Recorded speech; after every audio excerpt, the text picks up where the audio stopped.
Hello दोस्तों। कहते हैं कि सुबह होती है, शाम होती है। सुबह होती है, शाम होती है।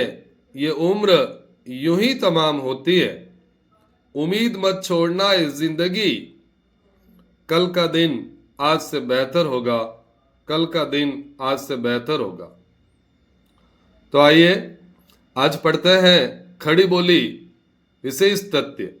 इस वीडियो में अपन खड़ी बोली के प्रारंभिक गद्यकार जिसमें गंग कवि राम प्रसाद निरंजनी की समग्र विवेचना, विभिन्न विद्वानों द्वारा खड़ी बोली को दिया गया नामकरण, खड़ी बोली के संदर्भ में आलोचकों के कथन और खड़ी बोली आंदोलन की समग्र विवेचना पढ़ेंगे। इसके साथ ही खड़ी बोली के प्रथम कवि, रचना, महाकवि आदि विशेष तथ्य भी देखने वाले हैं। ये वीडियो बहुत ही महत्वपूर्ण होगा, पूरा देखिएगा। अपना दोस्त जी के चैनल पर स्वागत है। खड़ी बोली विशेष तथ्य। खड़ी बोली के आरंभिक गद्यकार, इसमें पहले है गंग कवि। गंग कवि का मूल नाम गंगाधर भट्ट था। गंग कवि का समय 1538 से 1623 ईस्वी रहा था। गंग कवि अकबर के दरबारी कवि थे। नूरजहां ने इन्हें हाथी से कुचलवा दिया था। गंग कवि की रचनाएं चंद छंद वर्णन की महिमा, ये खड़ी बोली गद्य की फर्स्ट रचना मानी जाती है। अगली है गंग पदावली, गंग पचीसी, गंग रत्नावली, गंग कवित, दिग्विजय भूषण। तो काफी रचनाएं जिसमें तो गंग शब्द आ गया है, लेकिन आपको ये चंद छंद वर्णन की महिमा याद रखना है। खड़ी बोली गद्य की फर्स्ट रचना मानी जाती है। और एक गंग कवि की रचना है दिग्विजय भूषण, जिसमें बीरबल और रहीमदास जी की दानशीलता का वर्णन है। गंग कवि ने रहीम की दानशीलता के बारे में कहा था, यानी रहीमदास की दानशीलता के बारे में गंग कवि ने लिखा था कि सीखे कहा नवाबजू ऐसी देनी देन, ज्यो ज्यो कर ऊंचो कियो त्यों त्यों नीचे नैन। इसके प्रति उत्तर में रहीमदास जी ने कहा था, देनहार को और है देत रहत दिन रैन, लोग भरम हम करे तासो नीचे नैन, तासो नीचे नैन। तो ये रहीमदास जी ने लिखा था। दोनों दोहे आपको याद रखने हैं। भिखारी दास ने गंग कवि की प्रशंसा करते हुए लिखा है कि तुलसी गंग दुओ भय सुकविन के सरदार। अच्छी पंक्तियां ये भी। भिखारी दास लिखते हैं, तुलसी गंग दुओ भय सुकविन के सरदार, भाषा इनके काव्य में मिली विविध प्रकार। इस रचना में भाषा में कसावट न होते हुए भी खड़ी बोली गद्य के आरंभिक नमूने अवश्य प्राप्त होते हैं। हजारी प्रसाद द्विवेदी चंद छंद वर्णन की महिमा के बारे में हजारी प्रसाद द्विवेदी लिखते हैं कि इस रचना में भाषा में कसावट न होते हुए भी खड़ी बोली गद्य के आरंभिक नमूने अवश्य प्राप्त होते हैं। रामचंद्र शुक्ल का कथन है कि चंद छंद वर्णन की महिमा खड़ी बोली गद्य की प्रथम रचना सिद्ध होती है।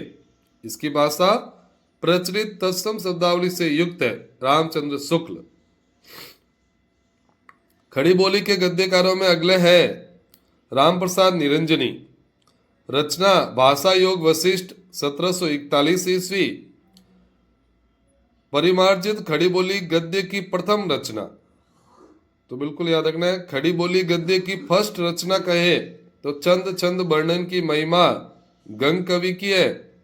और परिमार्जित खड़ी बोली यानी शुद्ध खड़ी बोली की गद्य की प्रथम रचना कहे तो राम प्रसाद निरंजनी की भाषा योग वशिष्ठ है। इसमें पूर्णतया तत्सम शब्दों का प्रयोग है। इनके भाषा में उर्दू फारसी का कदाचित ही कोई शब्द दिखाई पड़े। हजारी प्रसाद द्विवेदी ने भाषा योग वशिष्ठ के बारे में कहा था। भाषा योग वशिष्ठ के बारे में रामचंद्र तिवारी लिखते हैं कि भाषा योग वशिष्ठ का विषय आध्यात्मिक है, इसलिए इसमें पारिभाषिकता भी है, किंतु गद्य विधान कहीं भी शिथिल नहीं है। निसंदेह खड़ी बोली गद्य की प्रथम प्रौढ़ रचना यही है। रामचंद्र तिवारी। रामचंद्र शुक्ल का एक मोस्ट कथन है, परिमार्जित खड़ी बोली गद्य की प्रथम रचना भाषा योग वशिष्ठ है। रामचंद्र शुक्ल। अब मोस्ट प्रश्न यहां से बनेगा कि खड़ी बोली को किसने क्या कहा। एक प्रश्न पक्का आ जाता है। तो खड़ी बोली को मलेच्छ भाषा चंद्रधर शर्मा गुलेरी ने कहा। लल्लू लाल ने इसको खड़ी बोली नाम दिया था। तो ये भी मोस्ट फैक्ट है कि खड़ी बोली शब्द के प्रथम प्रयोक्ता कौन थे, तो लल्लू लाल। खड़ी बोली शब्द के प्रथम प्रयोक्ता लल्लू लाल थे। कोरवी बोली, खड़ी बोली को कोरवी बोली राहुल सांकृत्यायन व भोलानाथ तिवारी ने कहा था। टकसाली भाषा गिल क्राइस्ट ने कहा था। तो खड़ी बोली को टकसाली गिल क्राइस्ट ने कहा। वर्नाक्यूलर हिंदुस्तानी ग्रेसन एवं गिल क्राइस्ट ने कहा। खड़ी बोली को जनपदीय भाषा सुनीति कुमार चटर्जी, तो जनपदीय सुनीति कुमार चटर्जी ने कहा। खड़ी बोली को गवारू बोली ग्रियर्सन ने कहा था। तो ग्रियर्सन ने गवारू बोली और वर्नाक्यूलर हिंदुस्तानी नाम दिया था। खड़ी बोली को फेंकी हुई अर्थात पड़ी हुई भाषा विश्वनाथ प्रसाद मिश्र ने कहा। कर्णकटु और नीरस भाषा किशोरीदास वाजपेयी, तो कर्णकटु किशोरीदास वाजपेयी, फेंकी हुई या पड़ी हुई विश्वनाथ प्रसाद मिश्र। खड़ी बोली को वल्गर प्लेट्स ने कहा। आर्य भाषा दयानंद सरस्वती ने कहा। और खड़ी बोली को मर्दानी भाषा भारतेंदु ने कहा था। तो भारतेंदु ने मर्दानी भाषा। एक बार अपन वापस रिवीजन करते हैं। मलेच्छ भाषा चंद्रधर शर्मा गुलेरी, खड़ी बोली लल्लू लाल, कोरवी राहुल सांकृत्यायन एवं भोलानाथ तिवारी, टकसाली भाषा गिल क्राइस्ट ने कहा। वर्नाक्यूलर हिंदुस्तानी ग्रेसन एवं गिल क्राइस्ट ने, जनपदीय सुनीति कुमार चटर्जी, गवारू बोली ग्रेसन ने, फेंकी हुई अर्थात पड़ी हुई भाषा विश्वनाथ प्रसाद मिश्र, कर्णकटु और नीरस किशोरीदास वाजपेयी, वल्गर प्लेट्स आर्य भाषा दयानंद सरस्वती और खड़ी बोली को मर्दानी भाषा भारतेंदु ने कहा। खड़ी बोली आलोचकों के कथन। तो खड़ी बोली के संदर्भ में विभिन्न आलोचकों ने क्या कहा। शिवदान सिंह चौहान लिखते हैं, हमारी दृष्टि में हिंदी साहित्य के इतिहास में केवल खड़ी बोली में रचित हिंदी साहित्य ही परिगणित होना चाहिए। शिवदान सिंह चौहान, इनकी रचना हिंदी साहित्य के 80 वर्ष, उसमें यह कथन है। डॉक्टर बच्चन सिंह ने कहा है, खड़ी बोली के लिए खड़ी बोली शब्द का प्रयोग संभवतः सबसे पहले लल्लू लाल ने किया। डॉक्टर बच्चन सिंह, तो खड़ी बोली शब्द का प्रथम प्रयोग करता थे लल्लू लाल, और यह कथन है डॉक्टर बच्चन सिंह का। डॉक्टर बच्चन सिंह का अगला कथन है, खड़ी बोली शब्द फोर्ट विलियम की टकसाल से निकला। सबसे पहले भाषा मुंशी लल्लू लाल सदल मिश्र ने इसका उपयोग किया। तो बच्चन सिंह ने ऐसा कहा है कि फोर्ट विलियम के टकसाल से निकला। सबसे पहले भाषा मुंशी लल्लू लाल और सदल मिश्र ने इसका उपयोग किया। डॉक्टर बच्चन सिंह, यह याद रखना है, खड़ी बोली को टकसाली भाषा गिल क्राइस्ट ने कहा था।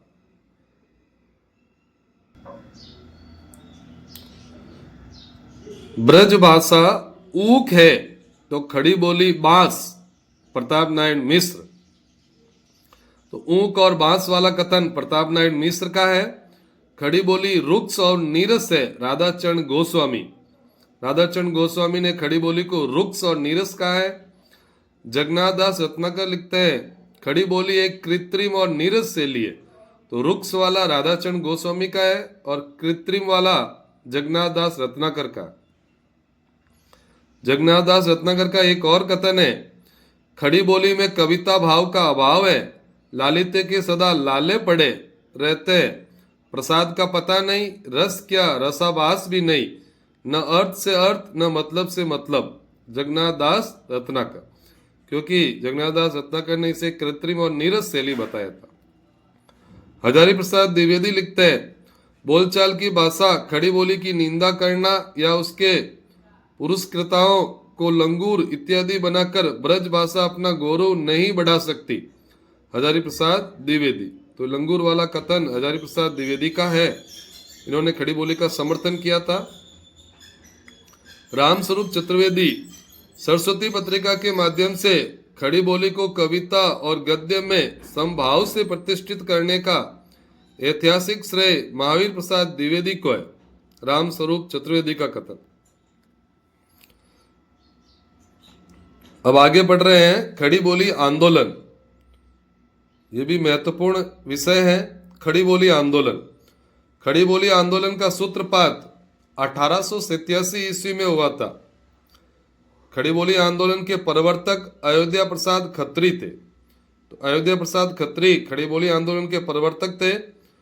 खड़ी बोली आंदोलन का समय नवंबर 1887 से अप्रैल 1888 तक रहा था।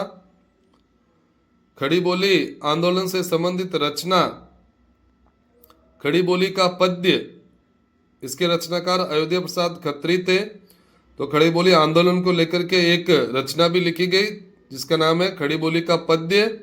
रचनाकार थे अयोध्या प्रसाद खत्री। यह मोस्ट सवाल बनेगा कि खड़ी बोली आंदोलन के समर्थक और विरोधी कौन थे। तो खड़ी बोली आंदोलन के समर्थकों में नाम याद रखना है, अयोध्या प्रसाद खत्री, श्रीधर पाठक, भारतेंदु हरिश्चंद्र, महावीर प्रसाद द्विवेदी। ये खड़ी बोली आंदोलन के समर्थक थे। अयोध्या प्रसाद खत्री, श्रीधर पाठक, भारतेंदु हरिश्चंद्र और महावीर प्रसाद द्विवेदी।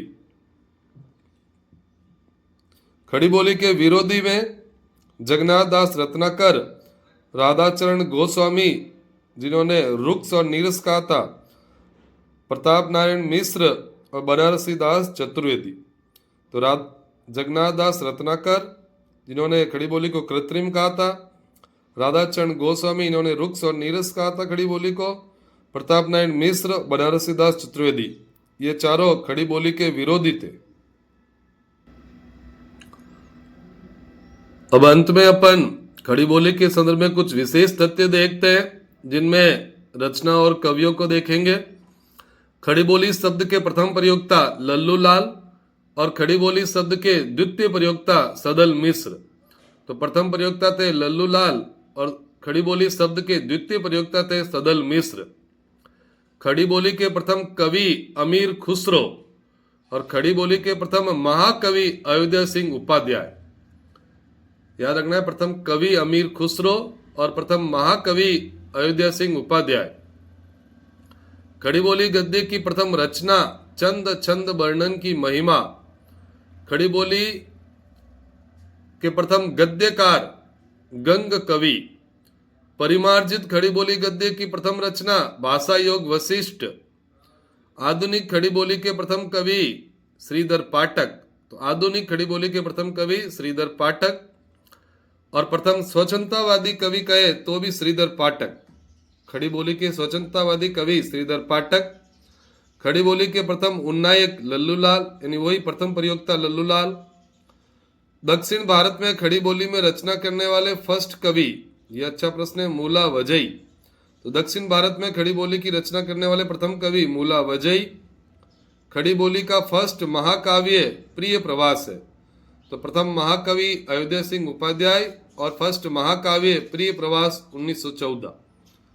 एक बार वापस देखते हैं जल्दी से, बार बार देखने से और पढ़ने से आपको याद होगा।